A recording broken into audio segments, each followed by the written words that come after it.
안녕하세요. 네, 오늘 내일 모레가 아마 가장 무더운 날씨인 것 같아요. 그래서 무더위에 건강 유의하시길 바랍니다. 함께 기도하시겠습니다.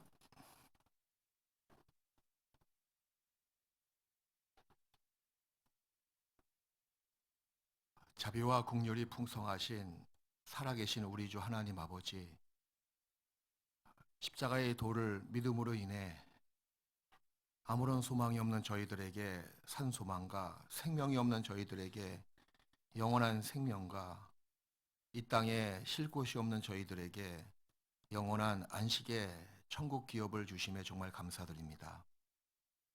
우리의 죄를 십자가에서 흘리신 보배로운 피로 영원히 속죄해 주심을 믿고 감사드립니다. 이제 이 땅에 살아가면서 늘 그리스도 예수 안에서 구원의 즐거움으로 살아가며 하나님 아버지의 뜻을 순종하는 저희가 되기를 힘씁니다. 몸된 교회 가운데 우리를 두시고 살아있는 항상 있는 주님의 말씀으로 우리를 격려와 위로와 새로운 힘을 주시며 우리의 행할 길을 알게 하시고 우리의 삶을 통해서 아버지께만 영광이 되게 해 주시옵소서. 결코 우리 가운데 한 사람도 이 생명에서 떠나 있는 사람이 없도록 자비를 베풀어 주옵시고 남아있는 삶이 영원히 기록되는 가치 있는 삶이 될 수 있도록 도와주시옵소서. 이 시간에도 계속해서 수양관에서 복음이 증거되고 있습니다. 무더운 날씨에 말씀을 전하시는 분들이나 또 듣는 모든 사람들, 또 뒤에서 보이지 않는 곳에서 수고하시는 여러 봉사자 형제 자매들, 주님께서 익히 하시om에 합당한 은혜로 채워주시고 또 능력을 주시어서 참으로 많은 영혼들 구원을 받아 하나님께 영광이 되게 해 주시기를 간구드립니다. 또 서울 중랑교회 우리 교회도 6차 학예 수양회를 앞두고 있습니다. 이번에 많은 영혼들 또 많은 우리 식구들이 참여할 예정이오니 주께서 처음부터 끝까지 함께 도와주셔서 우리의 사랑스러운 그 가족들이 다 구원을 받고 또 본인의 신앙도 더 그리스도 예수 안에서 굳건히 세워지는 귀한 시간들로 인도하시고 그 일을 위해서 봉사하는 우리 서울 중랑교회 성도들 한 사람 한 사람 봉사의 그 땀 흘리는 손길 위에 더 큰 주님의 은혜로 채워주셔서 더욱 이번 학예 수양회를 통해서 각자의 신앙생활은 말할 것도 없고 교회가 견고하게 세워질 수 있도록 역사해 주옵소서.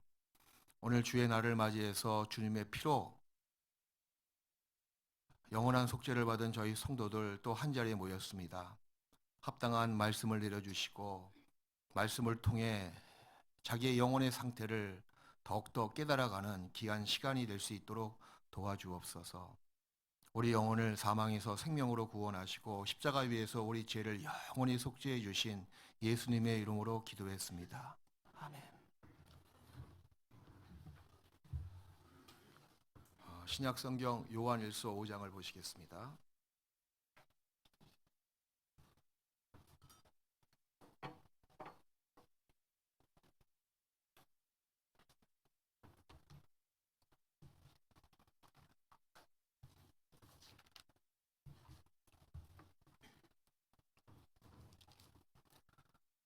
요한일서 5장 신약 성경 393페이지입니다. 1절부터 13절까지 제가 천천히 읽겠습니다. 예수께서 그리스도이심을 믿는 자마다 하나님께로서 난 자니 또한 내신 이를 사랑하는 자마다 그에게서 난 자를 사랑하나니라.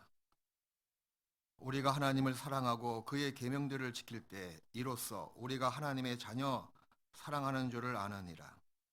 하나님을 사랑하는 것은 이것이니 우리가 그의 계명들을 지키는 것이라. 그의 계명들은 무거운 것이 아니로다. 대저 하나님께로서 난 자마다 세상을 이기느니라. 세상을 이김은 이것이니 우리의 믿음이니라. 예수께서 하나님의 아들이심을 믿는 자가 아니면 세상을 이기는 자가 누구뇨? 이는 물과 피로 임하신 자니 곧 예수 그리스도시라. 물로만 아니요 물과 피로 임하셨고 증거하는 이는 성령이시니 성령은 진리니라. 증거하는 이가 셋이니 성령과 물과 피라. 또한 이 셋이 합하여 하나이니라.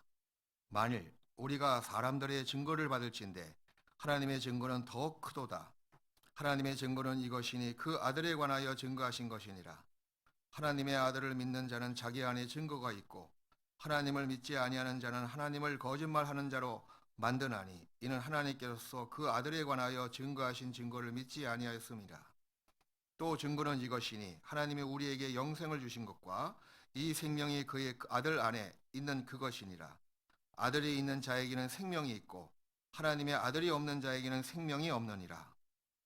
내가 하나님의 아들의 이름을 믿는 너희에게 이것을 쓴 것은 너희로 하여금 너희에게 영생이 있음을 알게 하려 함이라.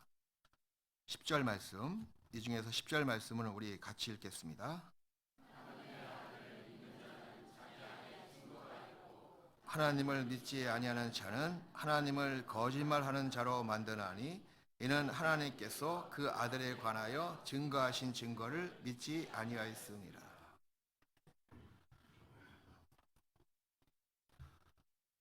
이번 학예 수양에 다녀와서 또 한 가지 마음에 확실히 깨달아지는 것은 인생의 전부는 구원이다라는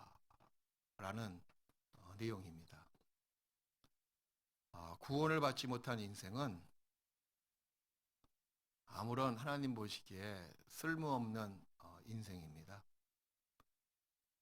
헛된 일을 위해서 분유하고 헛된 그림자같이 지나는 그 인생의 길을 가고 있는 사람은 돈이 없는 사람도 아니고 많이 배우지 못한 사람도 아닙니다.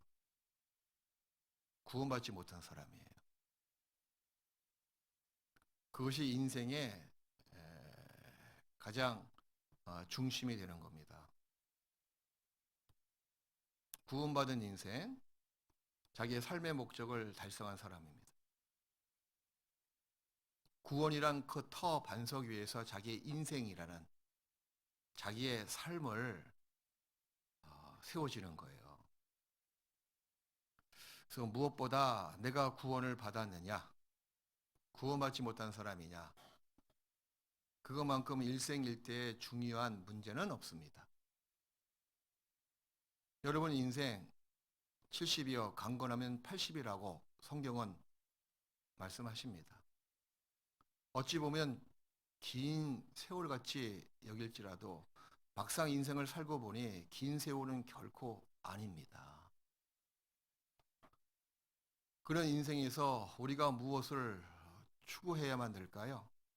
그것은 하나님의 자녀로 거듭나고 구원을 받는 거예요. 그것이 빠져있는 인생은 전체적으로 봤을 때 실패자입니다. 삶의 성공자는 누굽니까? 내세를 약속받은 사람이에요. 영원한 생명을 소유한 사람입니다. 세상 모든 부귀영화를 다 가졌어도 생명을 잃어버리면 저에게 무슨 유익이 되겠습니까? 인생의 실패자로 영원히 낙인이 찍힙니다. 반면에 세상에서는 이름도 없고 세상에서는 가난하고 세상에서는 가진 것도 없다 손 치더라도 영원한 생명을 가진 사람이 됐다면 그 인생은 영원히 기록되는 성공적인 인생이라고 볼 수가 있습니다. 그만큼 자기 안에 생명이 있느냐 없느냐 라는 것을 가늠하는 그 생각은 너무 중요한 거예요. 이건 한두 번 확인할 길이 아닙니다. 몇십 번이라도 몇백 번이라도 자기 구원을 확신하고 확인하는 것은 지혜로운 자의 생각입니다. 천하를 얻고도 자기 생명을 잃어버리면 저에게 무슨 유익이 있으리요? 세상에서 자기 생명보다 더 귀중하고 중요한 것이 있으면 말씀해 보십시오. 가족이 중요합니까? 돈이 중요합니까? 자기 명예가 중요합니까? 내가 생명을 잃어버리면 저에게 곧 나에게 무슨 유익이 되겠습니까? 나하고 상관이 없는 거예요. 영원한 생명을 받는 것, 그것보다 기막히게 좋은 곳은 세상에 없고 그건 인류 역사가 대변하고 있습니다. 과거에 살았던 영웅 호걸들, 제사가인들, 그 성인 군자들 영원한 생명을 얻고자 그렇게 자기 인생을 걸고 발버둥 쳤습니다. 얻은 자가 누가 있더란 말입니까? 예수 그리스도 그분을 통하지 않고는 한 사람도 영원한 생명을 얻지 못합니다. 그것이 창조주 절대자 하나님이 정해놓으신 유일한 방법이거든요. 내가 곧 문이요 진리요 생명이니 나로 말미암지 않고는 아무도 하나님께로 갈 자가 없느니라. 예수님 곧 생명의 문 되신 예수님을 통과하지 않고는 결코 영원한 생명을 얻지 못합니다. 지금 여러분들은 교회 시대에 살고 있어요. 바로 하나님께서 교회를 통해서 두루 행하시고 이뤄진 영혼들에게 생명을 주시고 또 생명을 받은 하나님의 자녀들에게 생명의 생명, 은혜의 은혜를 계속 주시는 그런 교회 가운데 교회 시대에 우리가 살고 있습니다. 혹 만에 하나 확률이 10,000분의 1이죠. 혹 내가 그 생명에서 떠나 있다면 어쩌시겠어요? 누굴 탓하시겠습니까? 누굴 원망하시겠어요? 누구나 다 반드시 하나님의 심판대 앞에 다 섭니다. 나는 하나님을 압니다. 예수님을 압니다. 라고 고백할지 몰라도 그 예수님의 입에서 청천벽력 같은 이런 말씀이 나에게 들린다면 그 사람은 정말 불쌍한 사람이 된다는 거예요. 내가 너를 도무지 알지 못하니 내게서 떠나가라. 이 불법을 행하는 자들아. 라는 주님의 그 심판의 말씀을 듣는 사람만큼 인생에서 처참한 인생이 없으며 불쌍한 사람이 없습니다. 그런 심판의 마지막 말이 여러분의 귀에 들리면 그때 가서 땅을 치고 후회해도 때가 늦습니다. 다시 기회가 없지요. 보라 지금은 은혜 받을 만한 때요. 보라 지금은 구원의 날이로다. 지금입니다. 내가 구원을 받은 사람이냐? 곧 내가 거듭난 사람이냐? 거듭났을까? 어떻게 구원받았을까? 그것을 과거의 어떤 사건을 통해서 추억하는 것도 물론 중요합니다. 근데 그것이 전부가 될 수가 없는 거예요. 더 확실히 구원을 받았다는 스스로 확인할 수 있는 자가 진단법이 성경은 정확히 나와 있습니다. 그것은 바로 과거에 언제 어떻게 구원을 받았다고 과거를 회상하고 추억하는 것으로 만족할 것이 아니고 진짜 자기가 구원을 받은 사람인지 진짜 자기가 거듭난 사람인지를 정확히 알 수 있는 확실한 증거는 바로 지금 내가 생명이 있는 상태에서 생명의 모습으로 살아가느냐, 그것이 더 중요한 증거입니다. 당신 살아있습니까? 물어봤더니 예, 사진을 보여드릴게요. 내가 이때 아기 때 백일 100일 사진입니다. 첫돌 사진입니다. 보여줌으로 인해서 그러니까 내가 지금 살아있잖아요. 그렇게 이야기하는 사람이 어디 있습니까? 그때는 살아있었지만 지금 살아있냐? 그것을 질문했잖아요. 예, 지금 살아있습니다. 나를 보십시오. 눈동자가 빛나고 있지 않습니까? 나를 보십시오. 열심히 일하고 있잖아요. 나를 보십시오. 내 입에서 지금 말이 나오지 않습니까? 나의 생활을 보십시오. 이 죽어있는 사람의 모습이 아니잖아요. 살아있는 삶의 모습이 아닙니까? 라고 이렇게 지금의 증거를 보여줘야지만이 그 사람 살아있습니다. 라고 확실히 의심의 여지 없이 알 수가 있습니다. 마찬가지로 구원 받으셨습니까? 거듭나셨습니까? 예, 제가요 10년 전에요 중랑교회에서 어떤 강성님의 성경 강연의 말씀을 듣고 그때 구원 받았어요. 그때도 물론 중요하지요. 어떻게 구원 받으셨습니까? 과거를 기억해 가지고 얘기할 수도 있습니다. 문제는 뭐냐면 지금 생명이 있다는 그 증거를 보여달라는 거예요, 사실은. 내가 현재 살아있다고 하는 생명 현상을 스스로가 확인하면서 스스로가 아, 난 살아있는 사람이다 라고 확정할 수가 있습니다. 그래서 요한일서 5장 10절 같이 읽은 말씀이잖아요. 보시겠습니다. 하나님의 아들을 믿는 자는 자기 안에 뭐가 있고, 이건 과거 완료의 사건만 이야기하고 있는 것이 아니에요. 현재 진행입니다. 자기 안에 뭐가 증거가 있었고가 아니에요. 증거가 있고, 하나님을 믿지 아니하는 자는 하나님을 거짓말하는 자로 만드나니 이는 하나님께서 그 아들에 관하여 증거하신 증거를 믿지 아니하였습니다. 자기 안에 증거가 있습니다. 여러분 속에 어떤 지금 생명 현상의 증거를 갖고 있습니까? 그걸 오늘 이 시간에 제가 5가지로 분류해서 말씀을 드릴게요. 물론 5가지를 다 갖추고 있는 사람이 그리스도인이에요.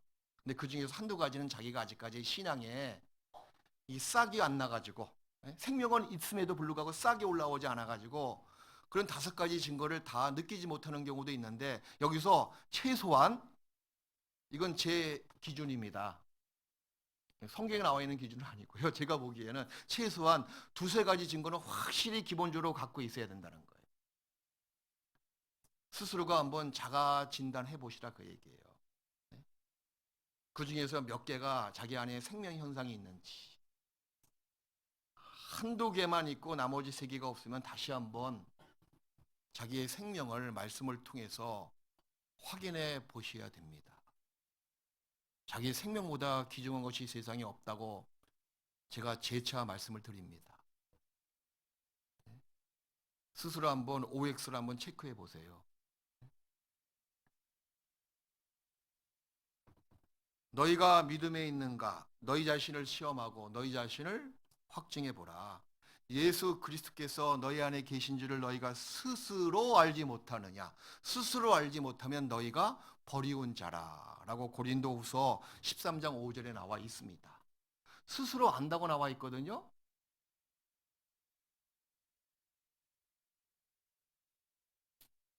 그래서 첫 번째, 자기의 구원의 확신, 구원의 살아있는 증거의 첫 번째 증거가 뭐냐면, 확실히 거듭나고 확실히 구원받은 사람은 본능적으로 예수님을 사랑합니다.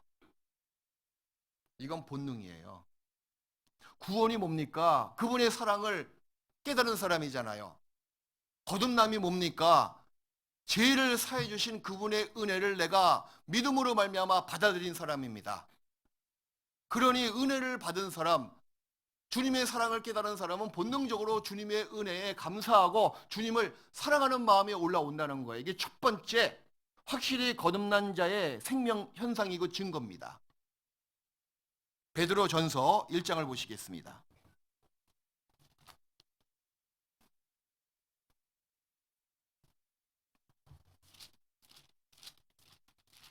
베드로 전서 1장 8절 9절.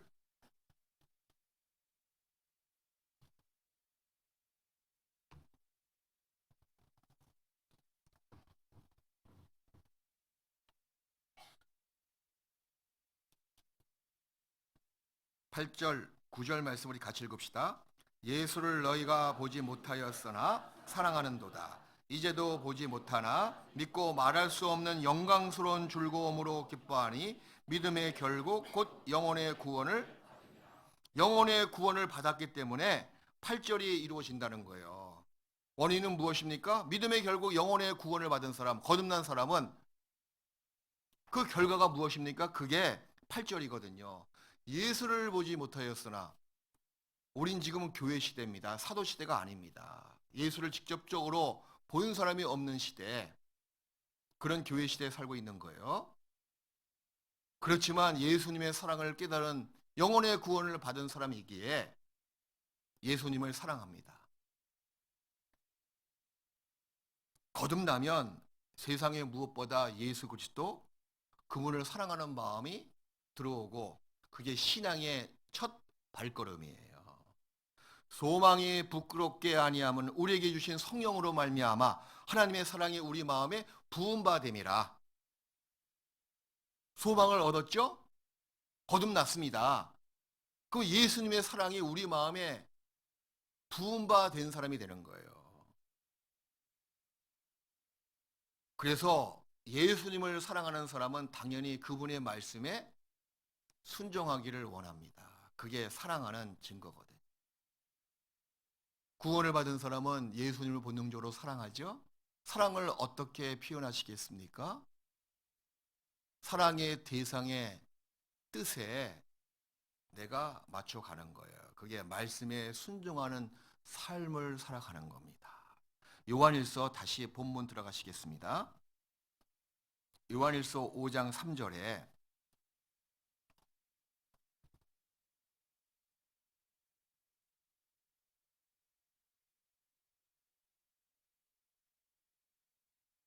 요한일서 5장 3절 같이 읽어요. 하나님을 사랑하는 것은 이것이니 우리가 그의 계명들을 지키는 것이라. 그의 계명들은 무거운 것이 사랑의 힘이 아니겠습니까? 하나님을 사랑하는 것은 이것이니 우리가 예수를 보지 못했지만 사랑합니다. 구원을 받았기 때문에. 근데 사랑하는 것은 이것이니 그분의 말씀, 그분의 계명들을 지키는 것이라. 이건 마지못해서 억지로 힘들어서 의무적으로 지키는 종교 생활이 아니에요. 이게 사랑의 힘이잖아요. 내가 원해서 그분의 말씀대로 순종하기를 원한다는 겁니다. 그분의 계명대로 지키기를 원한다는 거예요.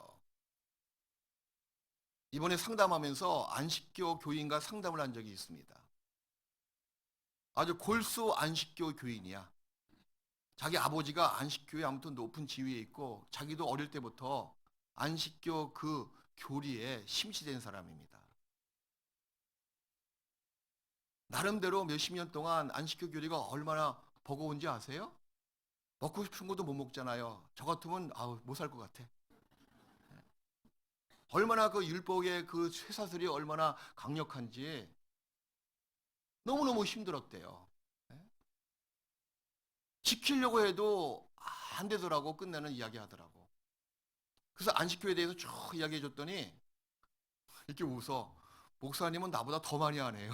이게 무슨 말인가 하면 스스로 안식교 교인이라 하더라도 진짜 교리가 무엇이고 무엇을 추구하는지 모르고 있는 거예요.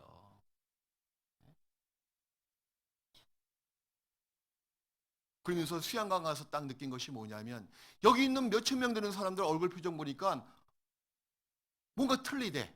뭐가 틀려요? 여쭤봤더니 억지로 하는 사람이 한 명도 없대.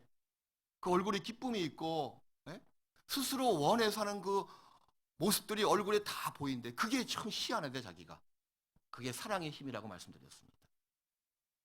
하나님의 사랑을 정말 깨달은 사람은 그 마음이 바뀌고 그리고 하나님을 순종하는 그 생활이 기뻐서 한다고 그게 하나님을 사랑하는 사람의 모습이라고 말씀드렸습니다. 구원을 받아야지만 그 사랑하는 마음이 생기고 구원을 받아야지만 그분의 그 계명들을 지킬 수 있는 그 마음의 소원이 생긴다는 거예요. 그리고 그분의 계명들은 결코 무거운 것이 아니에요.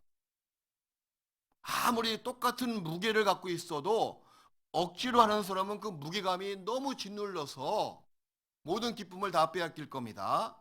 하지만 하고 싶어서 하는 사람은 그 일이 즐거운 거예요. 그 일이 아무리 무겁다 하더라도 그 무거운 것을 느끼지 못하는 겁니다. 좋아서 하거든요.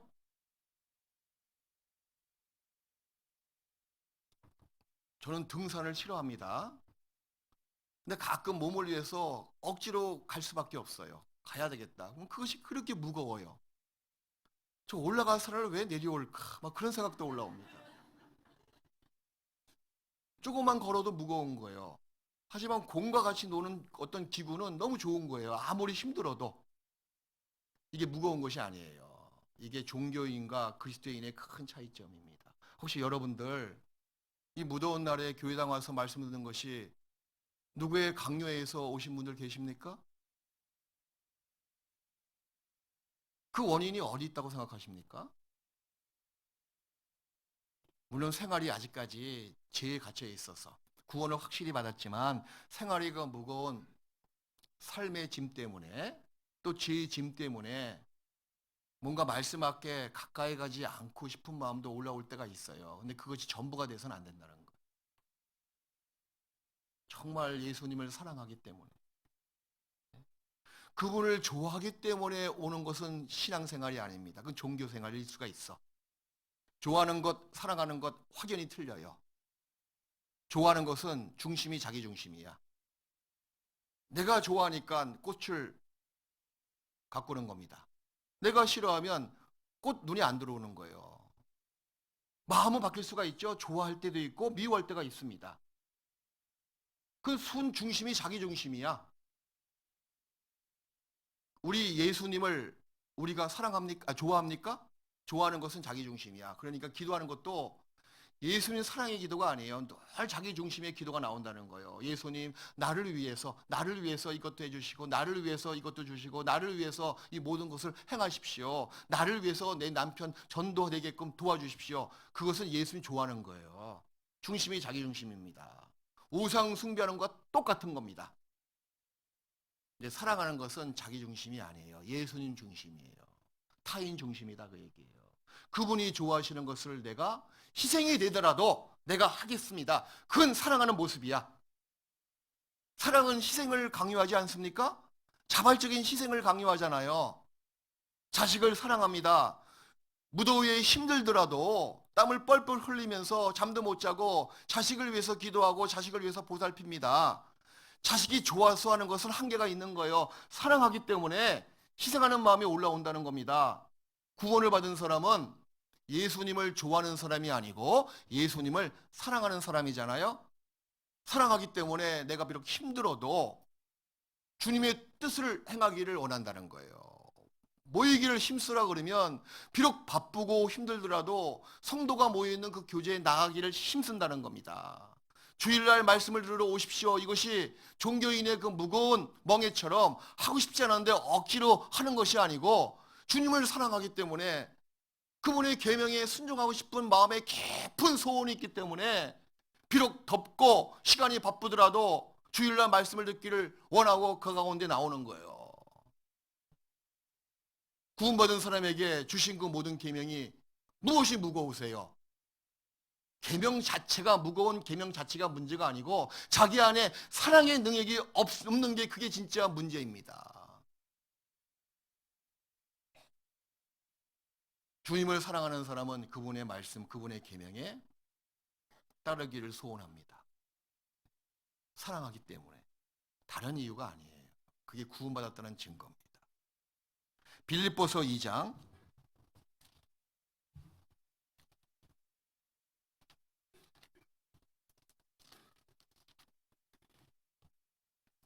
13절.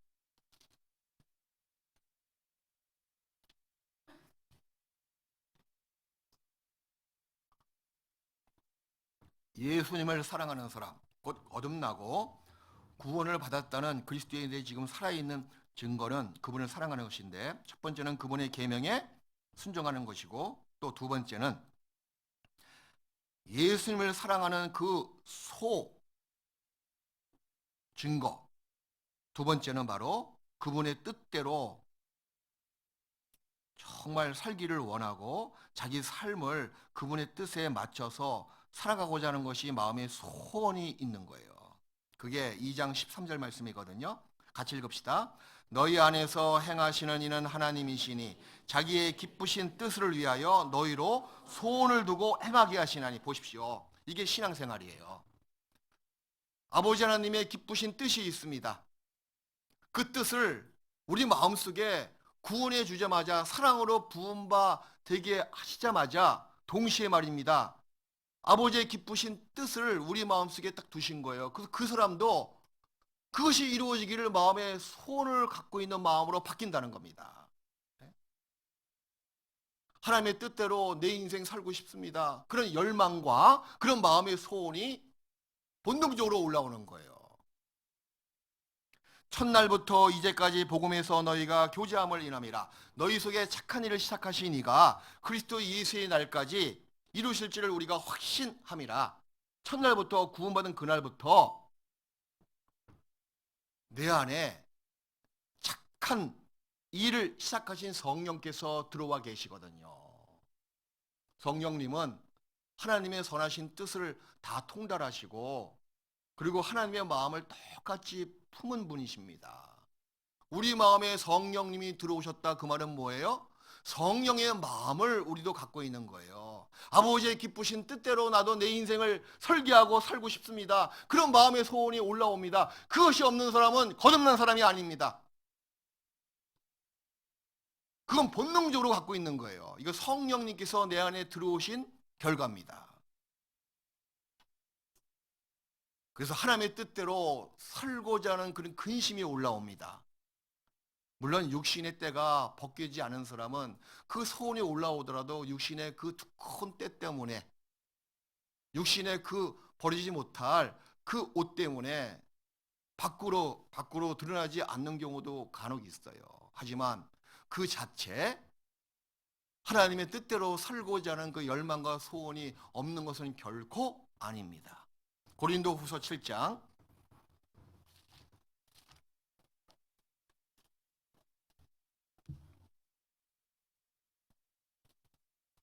고린도후서 7장 10절부터 보시겠습니다.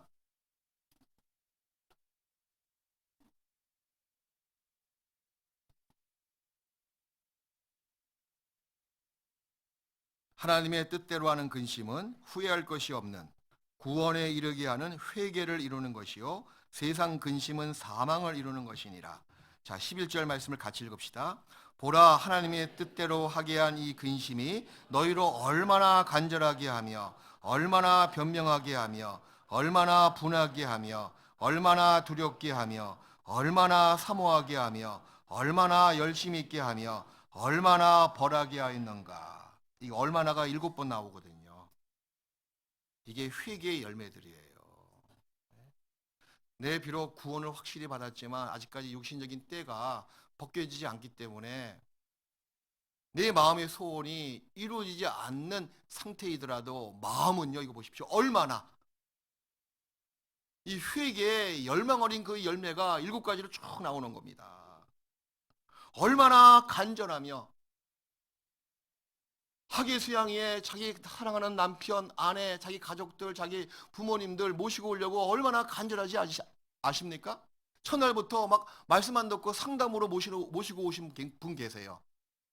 그분들이 제일 무서워. 저는 가장 마음에 강박한 분들이거든요. 막 가겠다는 분들이거든요. 그 옆에서 그 따님이 눈물을 흘리면서 아빠 꼭 가지 마세요. 목사님 좀 말려주세요. 그런 분들 흔하게 봅니다. 그죠? 그 마음이 얼마나 간절하냐 그 얘기예요. 그게 생명 현상이에요. 무슨 증거가 필요 있습니까? 구원받지 못하면 그런 간절한 마음이 어떻게 나올 수가 있겠냐 그 얘기예요.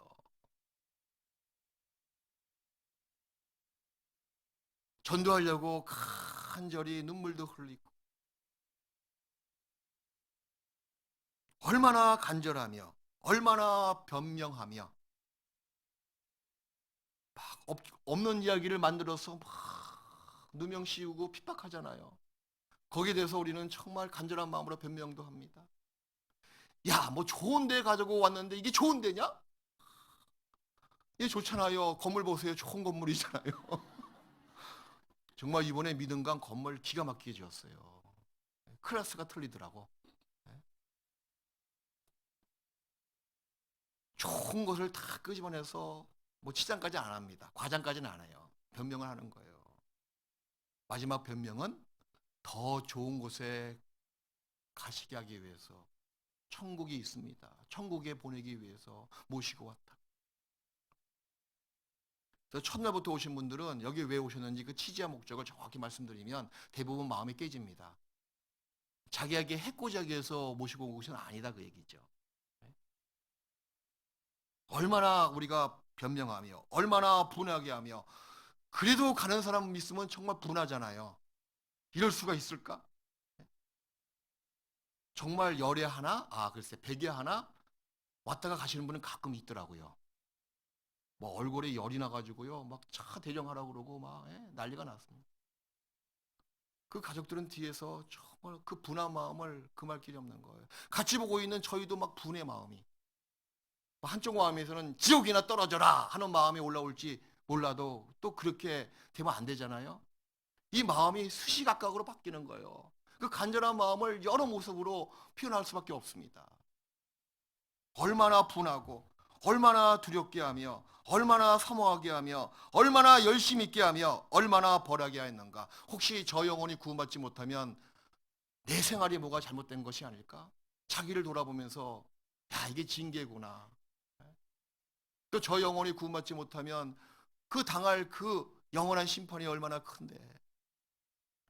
여기 나와 있는 이 얼마나 일곱 번의 얼마나는 간절한 마음 그리스도인의 표현입니다. 이런 마음, 이런 하나님을 향한 거룩한 근심이 올라와요. 이게 살아있다는 증거입니다.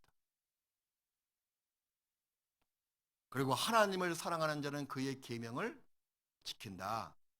예, 구원을 받은 사람은 그분의 말씀을 사모합니다. 말씀 듣기를 그렇게 원해요. 아, 미국 사람이 햄버거를 대장국보다 더 좋아할 수가 있습니까? 그럴 수가 없잖아요. 구원받은 사람이 어떻게 세상 지식이나 세상 철학자들, 세상 학자들의 그런 이론을 어떻게 하나님 말씀보다 더 심취하고 더 사랑할 수가 있겠어요? 그럴 수가 없는 거예요. 첫 번째, 생명 현상의 첫 번째 증거는 예수님을 보지 못했지만 사랑합니다. 거기에 소 증거는 바로 말씀을 사모하고 그리고 그 속에 하나님의 뜻을 행하고자 하는 마음의 소원이 생기고 또 그분의 말씀을 가까이 하기를 원하는 사모하는 마음을 갖는다는 거예요. 그 다음에 생명 현상의 두 번째 증거는 바로 여기 있습니다. 로마서 7장.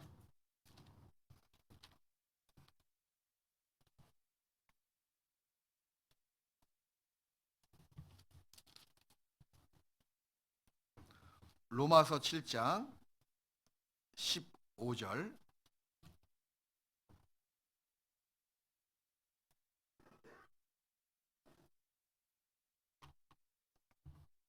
같이 읽어요. 나의 행하는 것을 내가 알지 못하나니 곧 원하는 이것은 행하지 아니하고 도리어 미워하는 그것을 함이라. 이게 무슨 말인가 하면 죄에 대한 큰 자책감을 갖습니다. 로마서 7장을 기록한 사도 바울은 거듭난 그리스도인의 그 신앙생활의 중요한 죄 부분을 언급하고 있는 모습이에요. 구원을 받은 사람도 역시 죄 문제가 신앙생활의 가장 큰 문제거리로 대두됩니다. 지옥 갈 두려움이 아니죠. 영원한 형벌 받을 걱정거리가 아닙니다. 하지만 그 죄 때문에 하나님 아버지의 마음을 근심하게 했다. 그것이 양심에 너무 아픈 거예요. 구원받은 내가 이렇게 살면 될까? 이런 반복되는 죄 가운데 내가 꼭 살아야만 될까? 그럴 수는 없는데 내 마음의 소원은 이것인데 왜 그렇게 행하지 못할까? 라는 죄에 대한 저항감, 죄에 대한 자책감을 갖는 것이 내가 생명이 있다는 증거입니다. 역설적으로 말입니다. 그래서 구원을 받은 사람은 늘 이 땅에 살아가면서도 정도는 약간 틀릴 수가 있어요. 하지만 육체의 소욕과 성령의 소욕이 있어서 늘 전쟁터가 밖에 있는 것이 아니에요. 그 전쟁터가 자기 양심에서 자기 마음에서 전쟁이 벌어집니다. 육신의 소욕과 성령의 소욕이 늘 싸우는 거예요. 육체의 소욕은 성령을 거스리고 성령의 소욕은 육체를 거스리나니 이 둘이 서로 대적함으로 너의 원하는 것을 하지 못하게 함이라. 그래서 구원받은 사람은 거룩한 죄 때문에 몸부림칠 수밖에 없습니다. 제가 그렇게 미운 거예요. 난 주님의 뜻 가운데 올바르게 살고 싶은데 아직까지 버리지 못한 육신의 성품들, 쓸데없는 자존심들, 옛날 버리지 못하고 벗지 못한 옛날 습성들, 이 피 속에 흐르고 있는 나도 모르게 올라오고 있는 이 악한 마음들, 이런 것 때문에 늘 고통이 있는 겁니다. 고통이 없습니까? 그것은 바로 성령님을 갖고 있지 않다는 증거예요. 구원받지 못한 증거입니다. 육신의 소욕도 남아 있어요. 잔재되어 있습니다. 근데 구원을 받은 사람은 성령님을 소유한 사람이기에 성령의 소욕이 있는 거예요. 싸울 수밖에 없습니다. 사도 바울도 그렇게 고백했잖아요. 나의 행하는 것을 내가 알지 못하나니 내가 왜 이게 죄 가운데 살아갈 수밖에 없을까? 이것이 원인이 무엇일까? 알지 못하나니 곧 원하는 이것은 행하지 아니하고 도리어 미워하는. 무엇을 미워합니까? 여러분들 무엇을 미워하세요? 죄를 미워하잖아요. 사탄과 마귀를 미워하잖아요. 사람은 미워하지 마십시오. 사람은 미워할 대상이 아니에요. 사랑의 대상이지. 그 사람의 그 영혼을 마음을 잡고 있는 사탄과 마귀를 미워하시고 죄를 미워하시라는 겁니다. 사도 바울도 죄는 미워하죠. 근데 미워하는데 도리어 미워하는 것을 더 가까이 하고 있는 자기 자신이 너무 원통스럽다. 육신의 원통함을 거룩한 몸부림을 통해서 육신의 원망 원통함을 표현하고 있잖아요. 가장 세상에서 미운 것이 이 자아예요. 옆에 있는 남편 아내가 아니야. 자기부터 미워하는 마음을 가져야 돼요. 자기 어떤 자기요? 육신의 수욕을 갖고 있는 자아를 미워하는 마음을 가져야 됩니다. 그게 구원받은 사람은 자연스럽게 올라와요. 그래서 죄 때문에 고통을 늘 받습니다. 그것 때문에 높아질래야 높아질 수가 없는 거예요. 이게요, 살다 보면 계속 이것이 순환이 돼. 예? 죄로 인한 고통에 몸부림칩니다. 그러면서 한쪽에서는요, 겸손을 배우게 돼. 그래, 난 이런 놈이야. 그래, 내가 무엇을 하랴? 내가 어떻게 저 자매 저 형제를 판단할 수 있으리야? 겸손이 돼. 겸손을 배우게 돼. 그리고 좀 더 마음이 높아지면 또 내 육신의 정욕 때문에 그것이 있다는 것을 알고 또 낮아질 수밖에 없는 거예요. 그래서 저는 어차피 이 땅에 살아가면서 죄 한 번도 안 짓는 사람으로 되기를 원하지만 그렇게 되지 않은 것도 한쪽에선 감사해. 죄를 한 번도 안 지은 구원받은 사람으로 된다면 나 같은 X는요, 교만해서 교회를 망칠 것 같아요. 교만해서 모든 사람을 다 판단할 것 같아요. 근데 스스로 돌아보니 정말 부족하거든요. 스스로 돌아보니 사도 바울의 고백처럼 미워하는 것을 행하고 있는 모습 속에서 낮아질 수밖에 없는 거예요. 누가 누구를 판단할 수가 있겠습니까? 누가 누구를 미워할 수 있겠습니까? 나도 죄인인 걸. 네?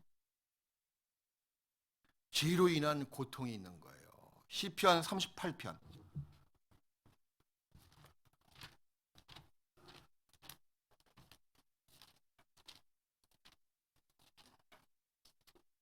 시편 38편 4절부터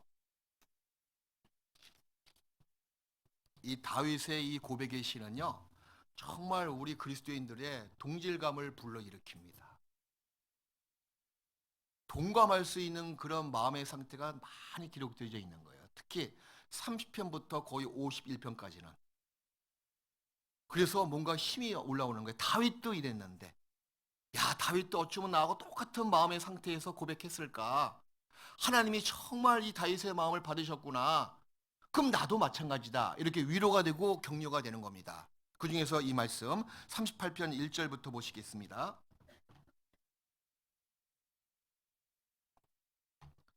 여호와여, 주의 노로 나를 책하지 마시고 분노로 나를 징계치 마소서.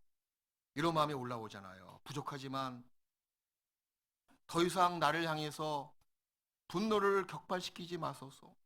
더 이상 나를 향해서 아픔을 주지 마소서. 내가 잘못한 거 압니다.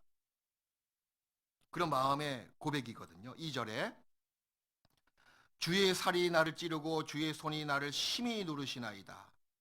주의 진노로 인하여 내 살에 성한 것이 없사오며 나의 죄로 인하여 내 뼈에 평안함이 없나이다. 내 죄악이 내 머리에 넘쳐서 무거운 짐 같으니 감당할 수 없나이다. 이 4절 보십시오. 이런 신앙생활이 반드시 어떤 면에서 필요합니다. 내 죄악이 내 머리에 넘쳐서 무거운 짐 같은. 생명이 없는 사람은 무거운 짐을 아무리 그 몸에 올려놓더라도 시체는 감각이 없잖아요. 감각이. 무겁다고 느낌이 있습니까? 무겁다고 막 숨을 크게 내쉽니까? 시체는 그런 현상이 없는 거예요. 하지만 비록 같이 누워 있더라도 잠자고 있는 사람은 그렇지 않습니다. 그 위에 잠자고 있는 사람 몸 위에 큰 무거운 바위돌을 올려놓는다거나 무거운 짐을 얹어 놓으면 뭔가 기척이 있어요. 고통에 몸부림치는 기척이 있습니다. 구원을 받은 사람도 마찬가지예요. 생명이 있는 사람은 혹 죄를 지을 수가 있습니다. 그 지옥 갈 죄는 영원한 속죄로 말미암아 용서함 받았지만 그래도 하나님 아버지께 너무 죄송스럽고 그런 죄책감 때문에 몸부림칩니다. 감당할 수가 없다고, 너무 무거워서 힘들다고. 그 다음에 모습을 보십시오. 5절에 내 상처가 썩어 악취가 나오니 나의 우매한 연고로서이다. 우매하잖아요. 교만할 게 뭐 있습니까? 잘난 체 할 게 뭐 있습니까? 얼마나 우매한지 몰라. 알면서 짓는 죄도 많이 있지 않습니까? 나의 우매한 연고로서이다. 내가 아프고 힘이 구부러졌으며 종일토록 슬픔 중에 다니나이다. 야, 슬픔 중에 다닌대요. 이런 죄로 인한 고통이 생명이 있는 사람에게 반드시 발생합니다. 만일에 우리의 죄가 우리 영혼을 이 다윗이 고백한 것처럼 평안치 못하게 한다면 그것은 바로 내가 구원받았다는 증거예요. 더 이상 지옥 갈 죄인이 아니고 의인 됐다는 두 번째 생명 증거입니다. 그렇지만 그것으로 끝나지 않습니다. 죄에 대한 극복력이 그 다음에 올라옵니다. 하나님의 구하시는 제사는 상한 심령이라 상하고 통연한 마음을 주께서 멸시치 아니하시리이다. 그 시편 50편 그 말씀 다음에 이런 말씀이 나와 있잖아요. 주의 시온의 성에 그 성을 새롭게 건축해 달라고 그렇게 나와 있는 거예요. 그 다음에 나의 드리는 제사를 하나님께서는 기쁘게 받으신다고. 죄 때문에 몸부림칩니다. 상한 심령이 돼서 주님께 이 불쌍한 죄인 주님께 나아갑니다. 내가 슬픔 중에 다니나이다. 나를 더 이상 분노로 나를 누르지 마시고 징계로 나를 벌하지 마옵소서. 너무 힘들어서 죽겠나이다 라고 고백이 있은 다음에 하나님께서는 그런 마음의 상태를 멸시하시는 것이 아니고 받아주시고 깨끗게 해주시고 힘을 주신다고. 그 다음에 네가 하는 모든 신앙의 행위를 하나님께서는 다 받으신다고. 그게 순서별로 쭉 나와 있는 거예요. 시편 51편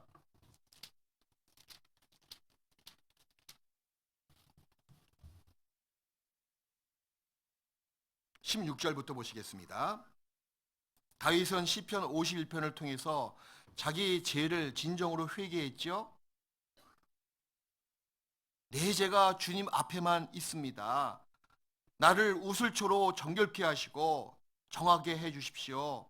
또 깨끗한 마음을 나한테 주셔서 내 신앙을 회복시켜 달라고 그렇게 기도했습니다. 그래서 16절에 보니까 주는 제사를 줄기 아니하시나니 그렇지 않으면 내가 드렸을 것이라. 주는 번제를 기뻐 아니하시나이다. 죄를 품고 상한 심령이 되기 전에 하는 모든 제사는 하나님께서 기뻐 아니하신다고 말씀하십니다. 그런데 17절 하나님의 구하시는 제사는 상한 심령이라. 하나님이여 상하고 통렬한 마음을 주께서 멸시치 아니하시리이다. 그리고 나서 18절부터 보십시오. 주의 은택으로 신앙의 회복이죠. 시온의 선을 행하시고 예루살렘 성을 쌓으소서. 이 성은 어떤 성입니까? 신앙의 성이거든요. 신앙을 건축하는 집으로 많이 성경은 묘사하고 있잖아요. 새롭게 신앙의 집을 다시 건축해 나가는 겁니다. 진정으로 상한 심령이 돼서 죄를 고백하고 나갔을 때 하나님께서는 정말 은택으로 깨끗게 해주시고 그 다음에 신앙의 성, 신앙의 그 집을 다시 건축하게 쌓으소서.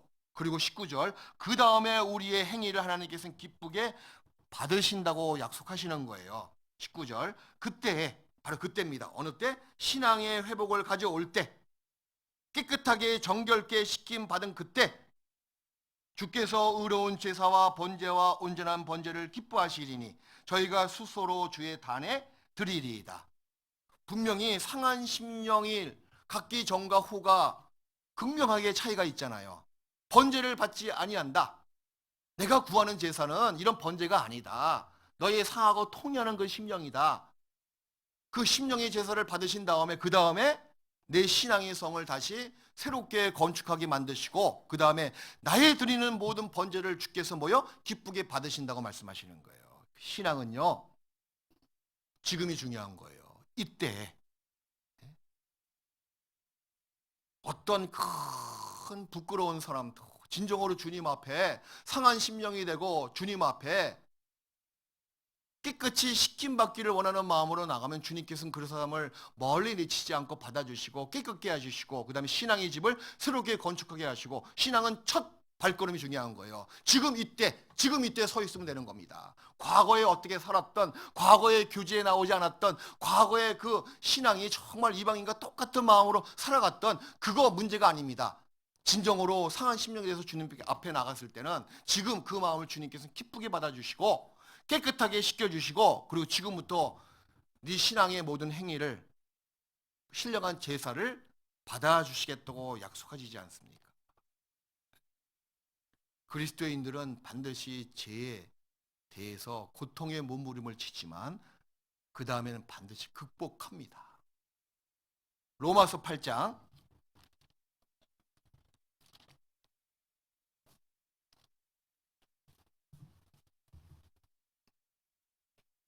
로마서 8장 1절부터 3절까지.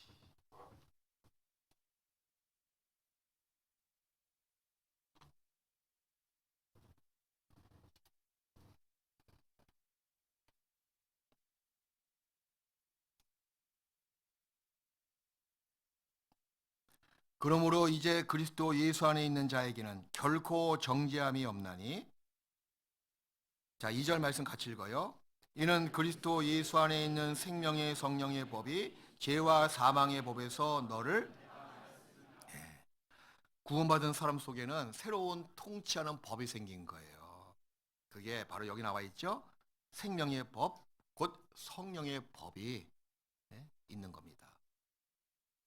그래서 죄에 대해서 결코 우리가 지는 자가 아니에요. 결국엔 이깁니다.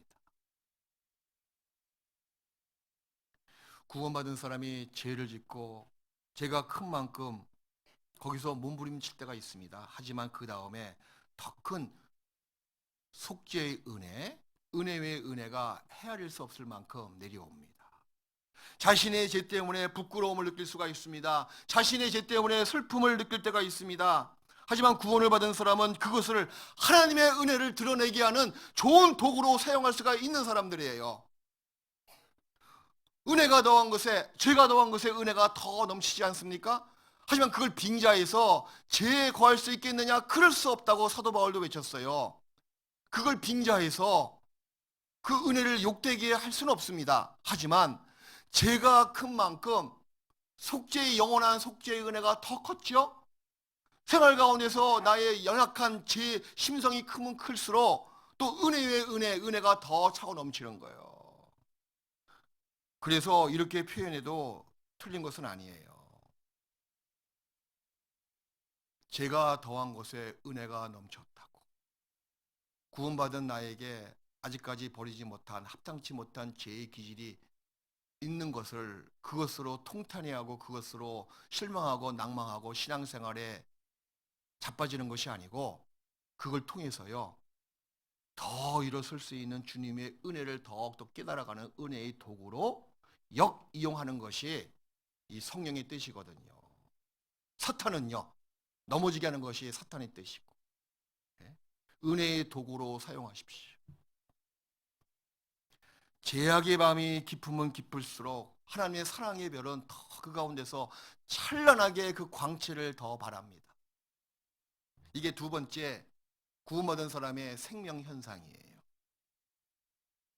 그 세 번째는요. 데살로니가전서 1장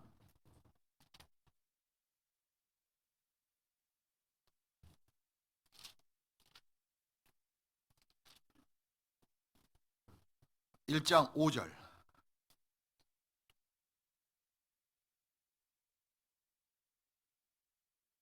1장 5절 우리 같이 읽읍시다. 이는 우리 복음이 말로만 너에게 이른 것이 아니라 오직 능력과 성령과 큰 확신으로 된 것이니 우리가 너희 가운데서 너희를 위하여 어떠한 사람이 된 것은 너희 아는 바와 같이 같으니라. 자, 여기 이는 우리가 복음이 말로만 이론적으로 끝나는 것이 아니다 그 얘기예요. 구원은 이론으로 잘 들어서 논리 정연하게 기승전결에 의해서 이렇게 죄가 없어졌구나 하고 머리로 알고 끝나는 것은 구원이 아니에요. 말로만 이룬 것이 아니다 그 뜻이죠. 어떻게 이루느냐 하면 바로 능력, 생명을 주시는 분은 하나님 한 분이십니다. 여러분이 구원을 받은 것은 전적으로 하나님의 주권적인 능력으로 구원을 받으신 거예요. 물론 장로교에서 이야기하고 있는 전적인 하나님의 주권이다, 인간이 할 것은 아무것도 없다 하는 말은 틀린 겁니다. 하지만 거의 많은 비중은 하나님의 주권이에요. 그 가운데 우리가 죄인인 걸 깨닫고 상한 심령이 되고 회개하는 마음을 가지고 나갔을 때 나와 하나님이 그 마음이 서로 연합이 돼서 다 일치가 됐을 때 하나님의 능력이 내 영혼에 임해서 내가 거듭나게 되고 영원한 생명을 얻게 된 겁니다. 나는 아무런 관심이 없음에도 불구하고 하나님이 구원해 주실까요? 그런 장로교의 하나님의 전적인 주권, 그건 틀리는 겁니다. 때가 되면 다 구원받겠다고요? 아닙니다. 자기의 그 열린 마음, 찾는 마음, 구하는 마음, 문을 두드리는 마음을 갖고 있어야지 문이 열리고 찾게 되고 또 받게 되잖아요. 또 감리교 교리는요, 구원을 받아도 이루어질 수가 있다는 교리입니다. 그건 아니에요. 확실히 구원받은 사람은 확실히 결코 영원히 이루어지지 않습니다. 거듭난 사람은 스스로 압니다. 복음으로 말미암는 확신이 있는 거예요. 오늘 죽어도 여한이 없다. 상관이 없다. 그 내가 믿는 이 진짜 생명의 이 말씀이 나한테 임했다. 그 안식 교인이요, 또 한 가지 놀란 게 뭔지 아세요? 수양강 와서 모든 사람들이 다 확신에 차 있대. 확신. 자기 안식교 교인들은 확신이 전혀 없대요. 가봐야 한다고. 그 무슨 그 마음이나 얼굴에 확신이 있겠어요, 그죠? 근데 여기 우리 교회 침례 교인들은 다 열이면 열, 백이면 백, 천이면 천, 얼굴에 확신이 있대. 확신. 말씀 전하는 사람이나 상담하는 사람이나 봉사하는 사람 보니까 그 생명을 다 갖고 있는 그 확신이 다 얼굴에 보인다고. 그게 특이하대요. 이런 분이 난생 처음이래. 예, 확신이 있습니다. 지식적인 구원의 교리로 이해해서 끝나는 것이 아니에요. 우리 영혼에 그 생명의 확신이 깃들어져 들어왔잖아요. 믿음의 큰 확신이 있습니다. 그렇기 때문에요, 구원을 받은 사람은 생활의 염려, 생활의 고난 때문에, 육신의 그 질병과 병 때문에 하나님을 버리고 신앙을 완전히 부인하고 그렇게 나가는 사람이 될 수가 없는 거예요. 도리어 그 확신 때문에 지금 주변에 여러 가지 어려운 생활의 염려, 고통, 걱정거리를 그 믿음의 확신, 구원의 확신 때문에 다 이길 수 있는 자입니다. 그래서 요한일서 5장 1절부터 쭉 나와 있는 게 뭡니까? 거듭난 사람은 이기는 자라고. 실수가 없는 거예요. 죄도 극복할 수가 있죠? 세상도 이길 수가 있습니다. 그것이 무엇 때문에? 믿음의 큰 확신 때문에. 누가복음 8장을 보시겠습니다. 생활 중에 고난과 역경과 죄를 이 구원의 확신, 복음으로 말미암는 큰 확신은 이길 수 있게 해줍니다. 누가복음 8장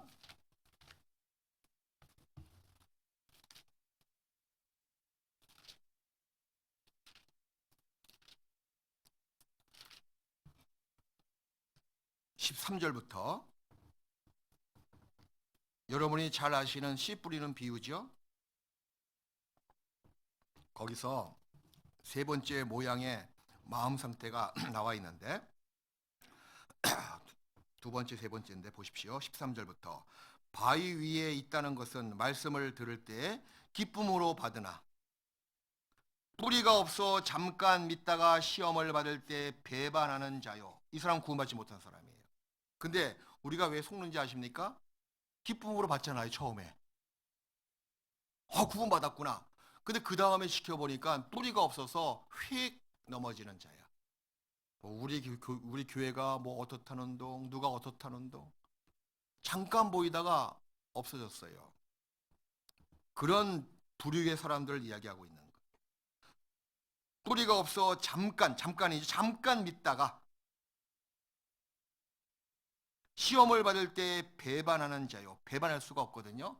어떻게 자기 안에 들어오신 예수님을 십자가에 못 박혀 돌아가신 예수님의 그 하신 일을 스스로가 배반하고 부인할 수가 있습니까? 뭐 이단 교리에 빠진 사람은 더욱더 구원받은 사람이 아니죠. 그러니까. 그리고 14절 가시떨기에 떨어졌다는 것은 가시떨기에 떨어졌습니다. 말씀을 들은 자니 지내는 중 처음에는 기뻐요. 좀 시간이 지났습니다. 지내는 중이니까. 시간이 약간 경과한 것을 알 수가 있죠. 13절에 나와 있는 사람보다 지내는 중 이생의 염려와 재리와 일락의 기운이 막혀 온전히 결실치 못하는 자요. 생명은 결국에는 열매를 맺히잖아요. 그 생명이 없는 겁니다. 열매가 나오지 않았기 때문에.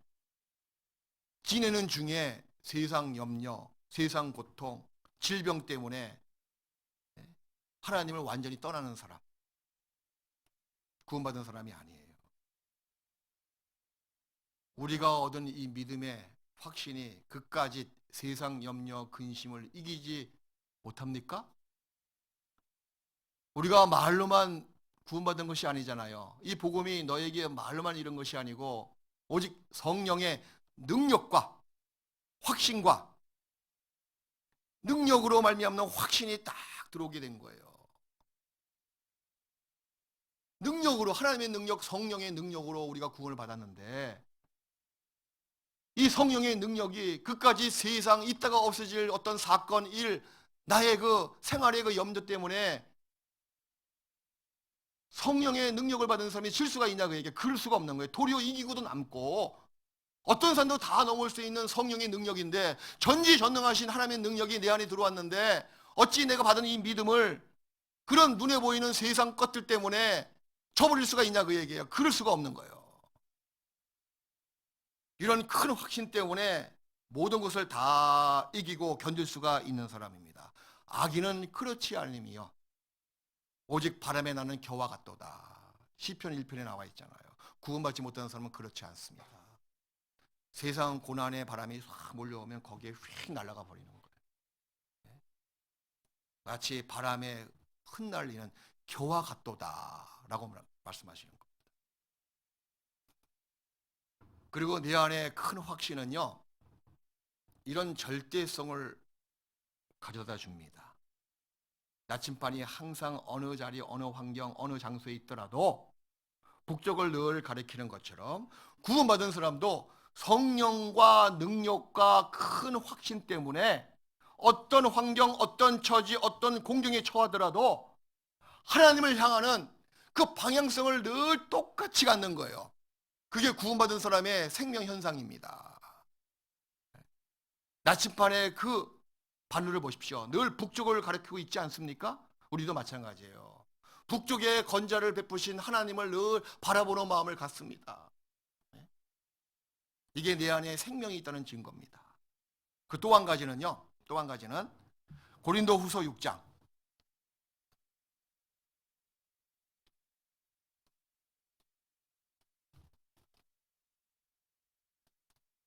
믿음의 큰 확신을 갖는 것이 구원받은 사람의 두 번째 큰 증거인데, 그 두 번째 증거 중에서 소증거가 바로 영적인 우월감, 그리고 거룩한 스스로가 갖고 있는 자부심을 딱 갖고 있는 거예요. 고린도후서 6장 10절.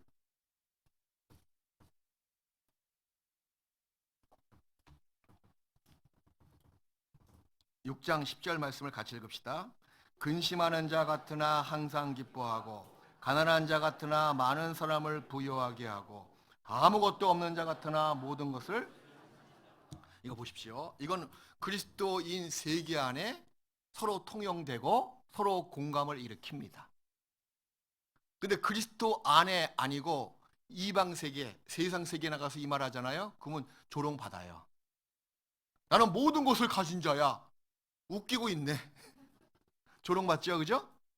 근데 이 말은 우리 안에서 이루어지는 거예요. 이게 뭐냐면 거룩한 자부심, 영적인 우월감, 그리고 주관적인, 극히 개인적이고 주관적인 자기의 자랑거리예요. 나 모든 것을 가진 자다. 복음으로 말미암는 큰 확신 때문에 비록 세상에서는 내가 무명하고 세상에서는 내가 없는 것이 많이 있는 사람이고 배운 것이 없는 사람이고 아무 하찮은 사람이라 할지라도 구원을 받은 다음에 스스로가 모든 것이 다 나를 위해서 존재하고 있다. 내가 최고다. 난 정말 존귀한 자가 맞다. 하나님이 나를 주목하신다. 이 꽃도 지금 나를 보고 있구나. 저 태양도 나를 위해서 비치고 있구나. 아, 이 지구가 알고 봤더니 나를 위해서 존재하고 있는 행성이구나. 이 태양계는 지구를 위해서 존재하고 있는 우주 아닙니까? 모든 것이 전 우주가요. 다 나를 주목하고 있고 나를 위해서 다 존재하고 있음을 스스로가 알고 있는 거예요. 그게 최대의 자랑거리입니다. 구원받지 못한 사람은 웃기고 있네라고 이야기할지 몰라도 성경을 보고 그리스도 예수 안에 들어와 보니 모든 세계가 다 하나님이 나를 위해서 창조했다. 그런 성령이 주시는 마음이 있는 거예요. 나의 나된 것은 하나님의 은혜로다. 맞습니다. 감사한 거예요. 구원받은 사람은 그 감사함으로 이게 어리석은 사람이 아닙니다. 진짜 지혜로운 사람이에요. 영적인 우월감, 거룩한 자부심을 갖습니다. 이런 첫 번째, 두 번째, 세 번째 이런 확실한 증거를 가져요. 그리고 네 번째 증거, 반드시 성장과 변화가 있습니다. 그 열매를 보아서 그 나무를 알듯이. 열매, 꼭 열매가 전도의 열매만 그렇게 국한하게 생각하지 마세요. 자기 마음에 변화된 열매가 있잖아요. 그 전에 남편을 그렇게 미워했지만 불쌍히 보이는 마음에 그런 화평의 열매도 나오고 사랑의 열매도 나오고 희락의 열매도 나오고 오래 참음의 열매도 나오고 자비와 양성과 온유와 절제, 충성의 열매가 쫙 나오지 않습니까? 그러면서 자기 스스로가 확신할 수가 있는 거예요. 내가 변하긴 변했다 그래. 자기도 알 정도면 자기 옆에 있는 가족들은 더 확연히 압니다. 변했다고. 미쳐도 보통 미친 게 아니라고. 근데 그 모습이 좋거든요. 제가 절전에 말씀드렸죠. 몽골에서 한 교회 어머니 총무님이 구원을 받았어요. 이제 구원받은 간증을 하는 거예요. 근데 그분이 이 체격이 보통 체격이 아니야. 몽골 여자, 진짜 몽골 여자야. 그런데 그 남편이 왔는데 남편은 완전히 몽골 남자가 아니야. 저기 베트남이나 인도네시아에서 온 것 같아. 키가 작고 아주 왜소해. 남편이 구원받고 저한테 간증하더라고요. 제가 목사님 구원받은 것이 이렇게 해서 구원받았어요. 내 아내 아시잖아요. 알고 받아요. 그 아내가 구원받기 전에는 그렇게 자기를 때리고 술 먹고 욱박 지르고 이 눈퉁이가 밤퉁이 된 게 한두 번이 아니래요. 그럴만 하겠어 보니까. 근데 어느 날 이 교회 와서 말씀 듣고 우리 아내가 변했습니다. 처음에는 그것이 의아했어요. 뭐 연극하나? 혹시 나를 내쫓는 거 아니야? 근데 한 달 지나고 6개월 지나니까 정말 변했어요. 때리지도 않고 술 먹고 와도 구박하지 않고. 그래서 그 다음에 그 모습 속에서 자기가 말씀을 듣고 구원을 받았대요. 구원받고 나서 보니까 그 원리, 그 변화를 자기도 똑같이 갖고 있다. 자기 술 끊었다. 교회를 위해서 그렇게 애쓰더라고요. 예, 변합니다. 마음이 변하고 마음이 변하면 행동이 변하는 거예요. 행동이 변하면 자기의 인생이 변하지 않습니까? 안부터 깨끗이 하라. 그리하면 겉도 깨끗하여지리라. 주님의 말씀이잖아요. 세상 종교는 겉부터 깨끗이 해서 안이 언젠가 변화되겠지 하는 게 세상 종교의 관습과 모습이고 성경의 생명의 법은 그 반대지 않습니까? 안부터 깨끗이 하면 안에 성령이 들어오셔서 내 마음을 변화시키면 당연히 행위가 바뀌고 생활이 바뀌고 생활과 행위가 바뀌면 내 인생이 바뀌는 거예요. 새로운 피조물로 돼버린 겁니다. 아무런 마음의 변화가 없습니까? 성장이 없습니까? 여러분의 구원을 다시 한번 점검해 보십시오. 그 열매를 보아 나무를 알듯이. 마태복음 7장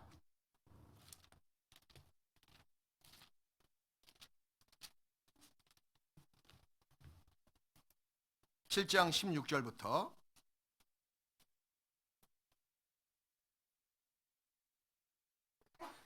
그의 열매로 그들을 알지니 가시나무에서 포도를 또는 엉겅퀴에서 무화과를 따겠느냐. 이와 같이 좋은 나무마다 아름다운 열매를 맺고 못된 나무가 나쁜 열매를 맺나니 좋은 나무가 나쁜 열매를 맺을 수 없고 못된 나무가 아름다운 열매를 맺을 수 없느니라. 그렇게 말씀하시면서 보십시오.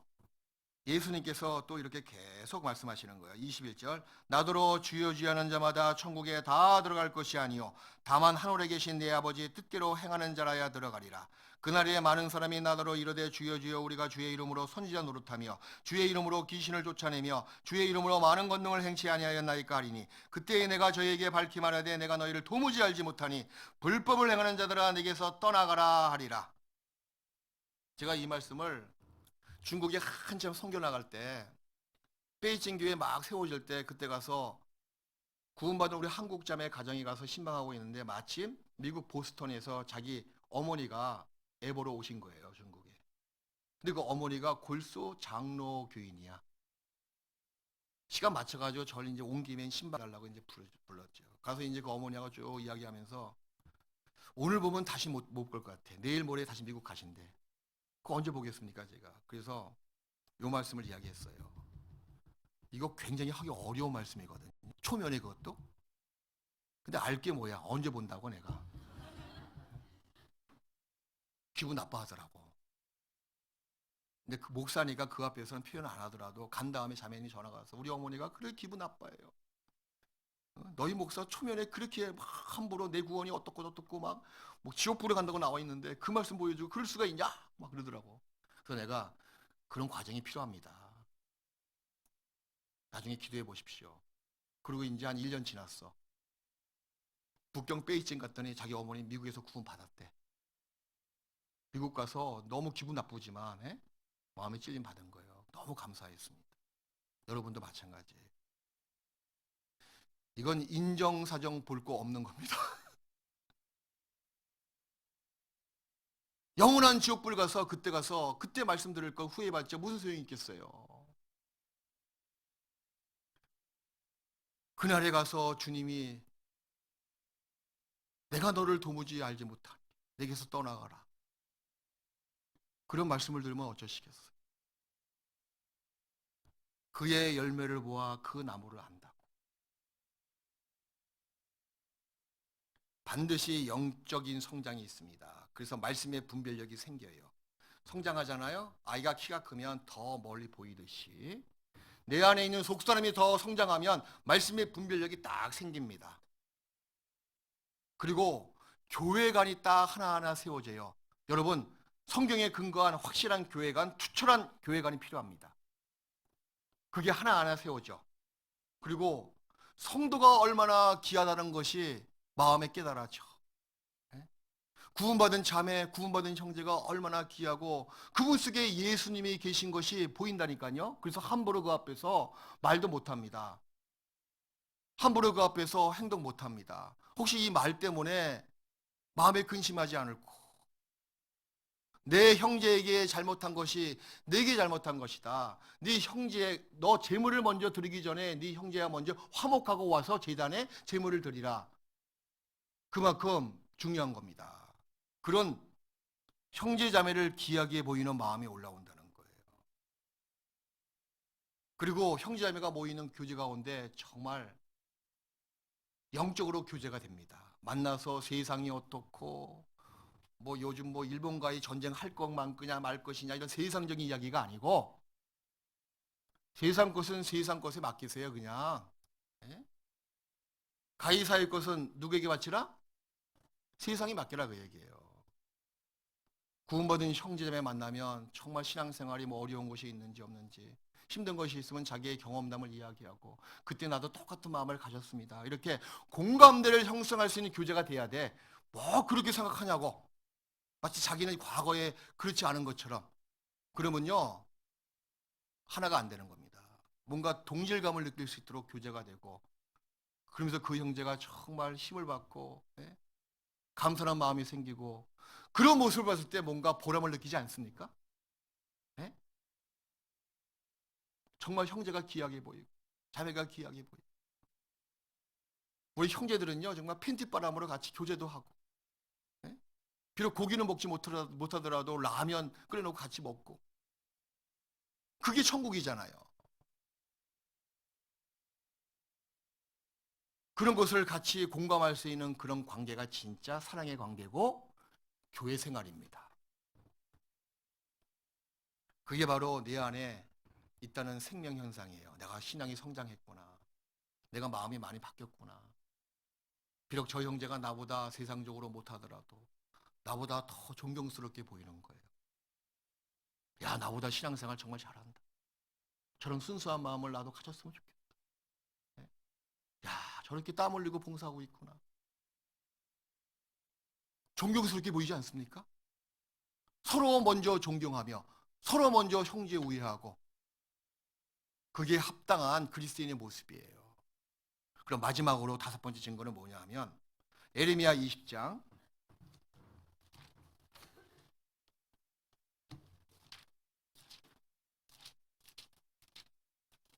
아직까지 결론에 이르지 않았습니다, 여러분.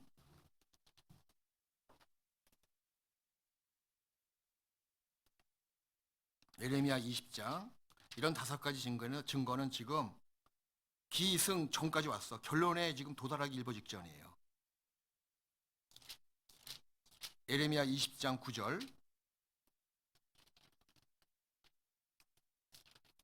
9절 말씀 같이 읽읍시다. 내가 다시는 여호와를 선포하지 아니하며 그 이름으로 말하지 아니하리라 하면 나의 중심이 불 붙는 것 같아서 골수에 사무치니 답답하여 견딜 수 없나이다. 예수 그리스도 그 복음을 전하지 않고는 내가 못 사는 거예요. 특히 내 사랑하는 육신적인 가족들에게 어떻게 입 다물고 하루하루를 살아가면서 희낙낙거리면서 살 수가 있겠습니까? 그럴 수 없습니다. 구원받지 못한 내 가족들이 있는데, 구원받지 못한 나를 낳아주신 친부모님들이 아직까지 지옥불로 달려가고 있는데, 구원받지 못한 나의 사랑하는 아내, 내가 낳은 자식놈들이 지옥불에 가면 낫지 않은 것이 훨씬 낫습니다, 여러분. 예수님께서 가룟 유다에게 저는 저를 위하여 태어나지는 것이 훨씬 낫다고 말씀하셨거든요. 분명히 부모에게 책임이 있어요. 그분 전도하셔야죠. 그 영원한 고통에 몸부림치는 그 지옥불에서 건지셔야죠. 거기에 초미의 관심을 가지고 모든 것을 다 영양을 쏘아 부어야죠. 그런 마음이 없습니까? 그 뭔가 이상한 거예요. 여기 에르미야는 말씀하시기를 내가 이 복음을 전파하지 않으면 내 속이 불붙는 것 같다. 그 고통을 이렇게 표현하고 있습니다. 예수님의 피에 대해서 우리가 간증하지 않을 수가 없습니다.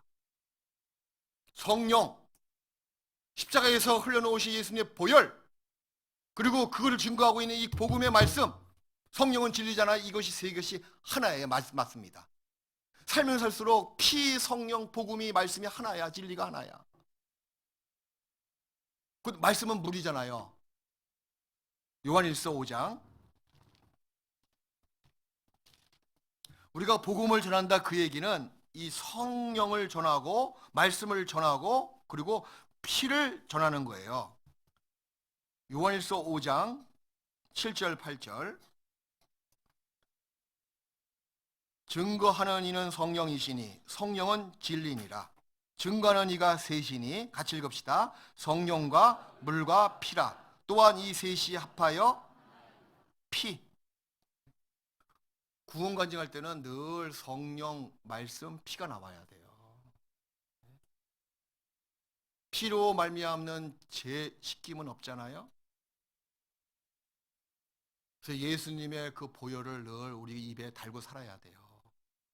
간증을 그렇게 마음에 있는 것을 누가 찔리면 딱 성령님 역사, 말씀, 피가 나와야 돼. 찔리면 피가 나와야 돼 그냥. 이게 마음에 새겨진 것을, 마음에 믿는 것을 입으로 시인하거든요. 예수로 나의 구주 삼고 성령과 피로써 거듭나니 이 세상에서 내 영혼이 하늘의 영광 누리도다. 이것이 나의 간증이요 이것이 나의 찬송일세.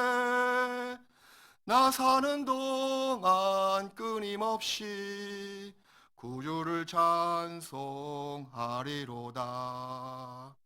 이것이 나의 간증이요 성령과 피로써 거듭나니 성령과 피와 물은 하나다. 그걸 우리가 늘 살아생전에 시인하고 간증하는 우리의 모습이 생명이 있다는 증거가 된다는 거예요. 자, 그런데 결론은 뭐냐면 살아있다는 생명 현상이 전혀 보이지 않음에도 불구하고 자기는 스스로가 난 구원받은 사람이야 라고 말하고 있다면 어리석은 사람입니다. 성경은 스스로 속이지 말라고 말씀하시는 거예요. 갈라디아서 6장.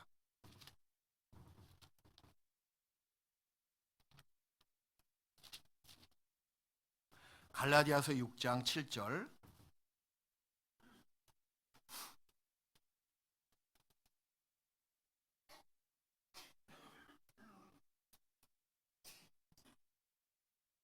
스스로 속이지 말라. 하나님은 만홀히 여김을 받지 아니하시나니 사람이 무엇으로 심든지 그대로 뭐요? 네. 육체로부터 썩어진 것을 거두고 성령을 심는 자는 성령으로부터 영생을 거둔다. 스스로 속이지 마십시오. 말로는 구원받았다. 말은 좋습니다. 근데 자기의 마음속에 드러나고 있는 생명 현상들, 행동으로 보여주고 있는 생명 현상들이 없는데 무슨 구원이라고 말은 할 수가 있지만 그 구원이라고 누가 장담하고 확신시켜 줄 사람이 누구겠습니까? 분명히 성경은 말씀하시기를 말로만 그치는 것이 아니다.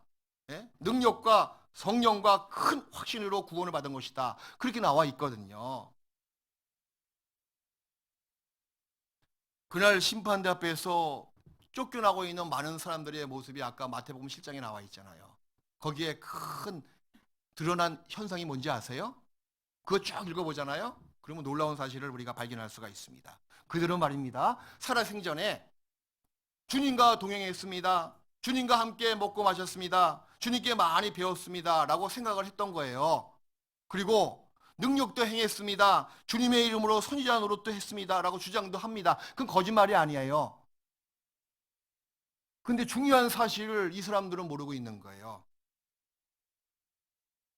그때까지도 자기가 이뤄진 사람인지를 인식하지 못했습니다. 이게 문제야. 그때까지도요, 자기가 구원받지 못한 사람인지 인지하지 못했다니까. 결국에 그 앞에 가서 때와 기회를 다 놓쳐버리고 그 앞에 가서 도무지 알지 못하니 내게서 떠나가라. 그런 말을 들었잖아요. 그럼 그 전에 이 사람들은 자기 스스로가 이뤄진 사람인지를 스스로가 알지 못했던 거예요. 알지 못했든지 스스로 속였든지 아무튼. 여러분도 그런 사람 되면 결코 안 돼요. 마태복음 13장에 의인 중에서 악인을 골라낸다고 갈라낸다고 말씀하셨습니다. 세상 끝에도 이러하니라. 천사들이 와서 의인 중에서 악인을 갈라낸다. 히브리서 6장 1절부터 쭉 나와 있는 이루어진 사람들의 모습이 나와 있습니다. 선도 맛봤죠? 하나님의 능력도 체험했죠? 비침을 받긴 받았어요. 근데 그때뿐이야. 가룟 유다를 보십시오. 정말 위험스럽고 정말 안타까운 사실은 우리 시대의 교회 시대에 있는 거예요. 이 안에도 있을 수가 있습니다. 가룟 유다가 3년 넘게 예수님과 동행해서 그분의 말씀을 직접 들었고 오병이어의 기적, 바다 위로 걸어오시는 모습, 죽은 자를 살리시는 그런 능력의 기적의 순간들도 같이 참여해서 직접 체험했잖아요. 근데 그럼에도 불구하고 예수님을 팔아넘겼습니다. 우리 교회 와서 1년 내내 성경 세미나 참석하고 말씀 듣고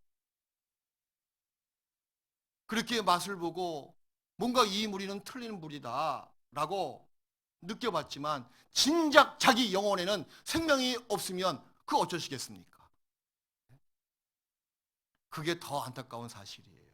차라리 알지나 말지, 차라리 맛보지나 말지, 차라리 듣지나 말지. 정말 여러분들에게 진지하게 여쭤보고 싶습니다. 여러분들은 정말 참으로 거듭나셨습니까? 진지하게 자기 자신의 영혼의 상태를 살펴보시고요. 그리고 말씀을 통해서 다시 한번 확증을 받으시기를 바라요. 그래서 이번 학예 수양회 이게 결론이거든요. 꼭 참석하셔야 돼요. 복음 집회에 꼭 참석해야 돼요. 특히 학예 수양회는 성령께서 크게 역사하시는 곳이에요. 상담도 마음대로 받을 수가 있죠. 꼭 저한테 오지 않아도 상관없어. 몰래 받아도 상관없어. 자기 영혼의 상태를 늘 진지하게 생각해 보시고, 그리고 복음 말씀을 듣는데 얼마나 말씀이 그렇게 단지 모르겠어. 난 듣고 들어도 또 달고 또 능력이 있어. 우리 목사님 첫째 말씀 들어보십시오. 복음 말씀 들어보셔요. 이런 분이 없으신 거예요. 그리고 자기 자신의 구원을 다시 한번 확증해보고 또 감사를 느끼고, 이런 정말 인생 70년 80년 삶 속에서 이런 찰나의 느낌, 찰나의 기쁨, 찰나의 감사를 얼마큼 많이 갖고 있습니까? 별로 없거든요. 절호의 기회들을 헛된 것에 낭비하면 그건 어리석은 자예요. 거듭나셨습니까? 다시 한번 이 복음 집회에 참여해서 성령이 크게 역사하시는 그곳에 마음과 자기의 육신을 함께 동참하는 그런 좋은 기회로 정말 삼았으면 좋겠습니다. 그래서 우리는 어디로 가야 돼요? 갈릴리로 다 가야 돼. 그 성경도 예수님께서 갈릴리로 오라고 말씀하셔요. 마태복음 28장.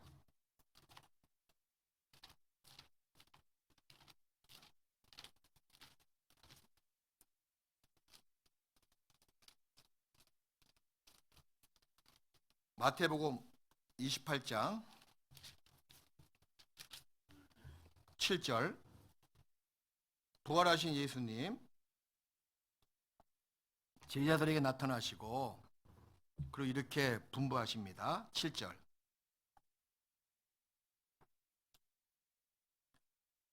또 빨리 가서 그의 제자들에게, 이 막달라 마리아와 그 여인이죠, 제자들에게 이렇게 보고하는 거예요. 그가 예수님께서 죽은 자 가운데서 살아나셨고 너희보다 먼저 어디로 가서 갈릴리로 가시나니 거기서 너희가 배우리라 하라. 보라. 쭉 이야기하면서 그 다음에 10절 예수님께서 딱 나타나셔서 이렇게 말씀하시는 겁니다. 9절부터 예수께서 저희를 만나 가라사대 평안하뇨 하시거늘 여자들이 나아가 그 발을 붙잡고 경배하니, 10절 말씀을 같이 읽읍시다. 이에 예수께서 가라사대 무서워 말라. 가서 내 형제들에게 갈릴리로 가서 하라. 거기서 나를, 거기 계시거든요. 또 오해하지 마십시오. 여기 갈릴리는 이스라엘 땅의 갈릴리고, 일단 우리 갈릴리로 가야 돼요. 거기에 누가 계십니까? 물론 여기도 계시지만 성령님께서, 예수님께서 더 바쁘게 두루 행하시면서 능력을 행하시는 곳이거든요. 거기 가서 나를 보리라. 우리 예수님이 영광을 보는 것이 우리의 최대의 소원입니다. 영광을 늘 보고 사는 사람만큼 정말 능력의 사람, 기쁜 사람이 없는 거예요.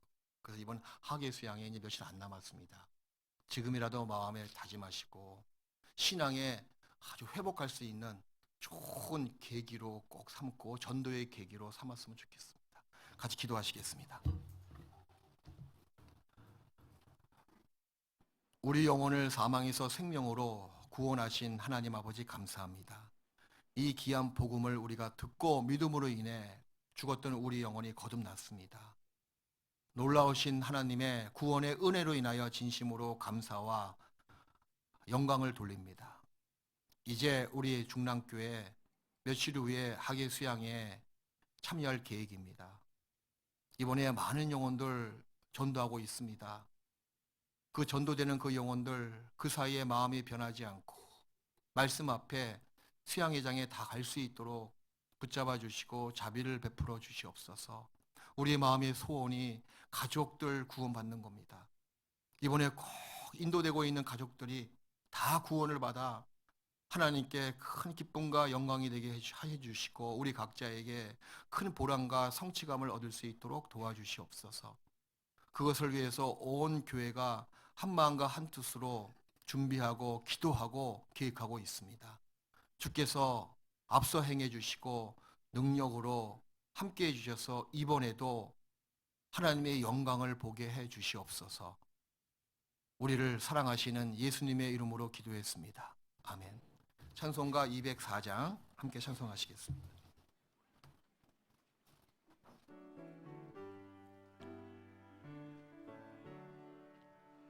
예수로 나의 구주 삼고 성령과 피로써 거듭나니 이 세상에서 내 영혼이 하늘의 영광 누리도다.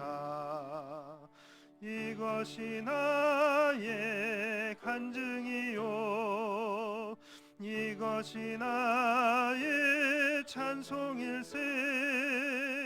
나 사는 동안 끊임없이 구주를 찬송하리로다. 온전히 주께 맡긴 내 영 사랑의 음성을 듣는 중에 천사들 왕래하는 것과 하늘의 영광 보리로다. 이것이 나의 간증이요 이것이 나의 찬송일세. 나 사는 동안 끊임없이 구주를 찬송하리로다. 주 안에 기쁨 누림으로 마음의 풍랑이 잔잔하니 세상과 나는 간 곳 없고 구속한 주만 보이도다. 이것이 나의 간증이요 이것이 나의 찬송일세. 나 사는 동안 끊임없이 구주를 찬송하리로다. 아멘. 예, 봉사회장님 광고 말씀 있으시겠습니다.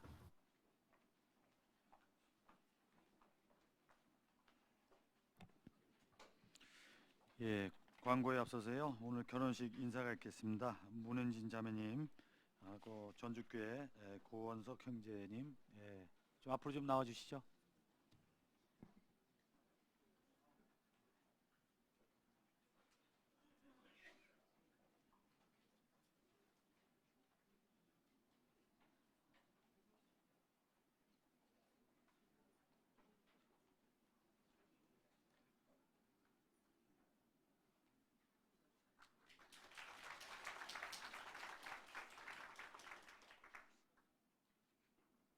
만나 뵙게 돼서 반갑습니다. 저는 99년 1월 31일에 구원받고 전주교회에서 교제하고 있는 고원석입니다. 말로만 듣던 서울중랑교회 성도님들을 이렇게 만나 뵙게 돼서 너무 영광이고 또 이 자리에 함께 계신 주님께 감사드리는 마음입니다. 저희가 이제 결혼을 하기로 결정을 했고 그동안 보살펴 주신 중랑교회 성도님들께 인사를 드리려고 하는데 짧게 인사 말씀드리겠습니다. 제가 말씀으로만 많이 들었고 또 함께 교제하던 그 2년의 시간 동안 어떤 마음으로 어떤 교제를 같이 나누고 또 하나님 앞에서 어떤 마음을 가지고 사시는지 얘기로만 그렇게 들었는데 어제 청년 토요교제에 참석하고 조금이나마 그 마음들을 보고 직접 들으면서 하나님께 너무 감사가 되는 시간이었고, 이렇게 타지에서 2년이란 시간 동안 따뜻하게 보살펴 주시고 사랑해 주신 서울 중랑교회 형제 자매님들께 감사드리는 마음으로 이제 저희 또 먼 곳에 가서 사는데 같이 기도해 주셨으면 합니다. 제가 인사 말씀을 준비를 해왔는데 진짜 이 앞에 서니까 머릿속이 하얘지고, 저도 결혼 인사 드리는 게 처음이라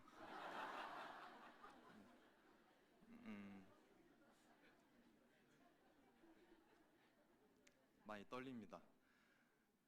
가장 먼저 감사드리는 것은 이 자리에 함께 계신 주님이 또 저희를 태어나게 하시고 만나게 하시고 또 사랑 가운데서 만나게 하시고 이제 앞으로도 주님을 위해서 살아가는 마음을 주신 것인데, 저희도 이제 스페인의 마드리드 교회에서 오랜 시간 동안 교제하고 같이 봉사를 하면서 주님께 어떻게 살고 싶은지 각자가 그 시간 동안 기도를 해왔고, 또 이렇게 결혼을 결정하고 준비하는 시간 동안에도 어떤 가정으로 살아갈지 생각을 하면서 새 가정이 온전히 주님께 드려지길 바라고 기도하는 마음으로 준비하고 있습니다. 근데 준비하면 할수록 너무 부족한 모습이 많이 보이고 정말 주님께 맡기지 않으면 안 되겠다 하는 마음이 많이 드는데, 그 부분에 있어서 정말 사랑이 많으신 서울 중랑교회 형제 자매님들께 기도 부탁드립니다.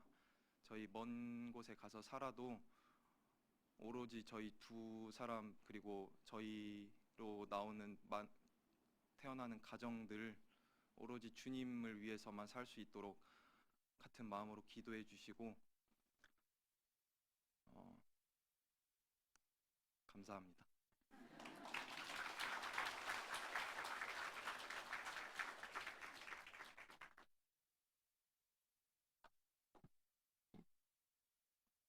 안녕하세요. 2001년 8월 16일에 구원받은 문은진 자매입니다. 지난 2년 동안 한국 외대에서 이제 공부를 하게 되면서 중랑교회 형제 자매님들과 함께 교제하게 됐었는데 2년 동안 정말 사랑과 많은 관심 그리고 기도로 항상 함께 해주셔서 너무 감사했습니다. 처음 혼자 이제 제가 스페인에 이제 부모님이 계시기 때문에 혼자 생활하고 신앙생활 했는데 그 가운데서 교회에서 교제하는 것에 대한 중요성에 대해서도 많이 배웠고 교회가 얼마나 귀한 곳인지도 많이 배우고 가게 돼서 너무 감사한 마음입니다. 이제 저도 오늘 말씀에서도 말씀 들었듯이 주님을 사랑하는 것이 그리스도인으로서 가장 첫 번째 마음인데, 이제 주님을 사랑하던 제가 또 주님을 사랑한 형제님 만나서 가정으로서 주님을 위해 살아가고 또 주님의 영광을 돌리기 위해서 살아가고자 합니다. 그래서 같이 기도해 주시고 축복해 주셨으면 좋겠습니다. 전주교회에서 24일 날 12시 반에 식을 올릴 예정인데 가능하시다면 오셔서 축하해 주시고 축복해 주시면 너무 감사할 것 같습니다. 감사합니다.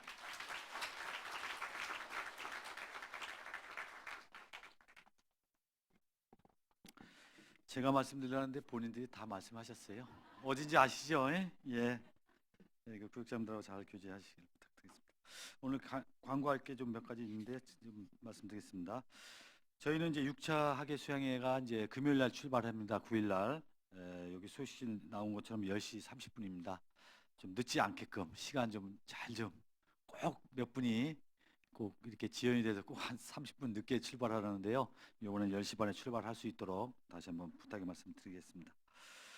그리고 또 학예정의 선발 때 금요일 날이 아니라 목요일입니다. 금요일 날 오전 7시 선발 때는 7시입니다. 차후에 다시 이렇게 명단 보내드릴 테니까요. 그분들은 7시에 출발할 수 있도록 해주시길 좀 부탁을 드리겠습니다. 그리고 또 개인 차량을 이제 가져가시는 분들은요, 장기 단기 스티커를 부착을 해야 됩니다. 그래서 앞에 안내석에 이렇게 놔뒀으니까 꼭 가져가셔서 이거 다시방 위에다 이렇게 좀 위에다 올려주시길 부탁을 드리겠습니다. 그리고 식사 후에 1시 30분에 이제 새신자 교육이 있고요. 또 교구 임원 모임이 2시 40분으로 나와 있는데요. 회별 교재가 오늘 2시 15분에 끝납니다. 그러니까 2시 20분부터 교구 임원 모임들 좀 땡기기로 했어요. 안전경비 교육도 있고 해서 그렇게 해주시길 좀 부탁드리고요. 화요일 날은 이제 7시 30분에 3교구 구역 모임이 있습니다. 그러니까 이제 구역 모임들 꼭 참여해 주시길 좀 부탁을 드리겠습니다. 그리고 오늘 김미경 자매님 답례떡이 나옵니다. 또 하나는 저희 학예 수양의 관계로 11일 날 주일 말씀이 없습니다. 전국 교회가 없습니다. 11일 날은. 그래서 혹시 이제 은장에 형제 자매님들과 또 이렇게 미리 학예 수양에 다녀오신 분들 계실 텐데요. 좀 참고해 주시길 좀 부탁을 드리겠습니다. 11일 날은 아예 교회당 문을 딱 잠급니다. 그러니까 뭐 혹시 중고등부나 뭐 혹시 이제 계신 분들도 그날은 이제 교회당 출입 금지가 되니까 그렇게 참고해 주시길 좀 부탁을 드리겠습니다. 왜냐하면 교회당 책임자들이 다 학예 수행에 저희들 또 전도인들 다 학예 수행에 참여하는 관계로 그렇게 좀 교제가 됐으니까요. 참고해 주시면 감사하겠습니다. 예, 이상 광고 마치겠습니다.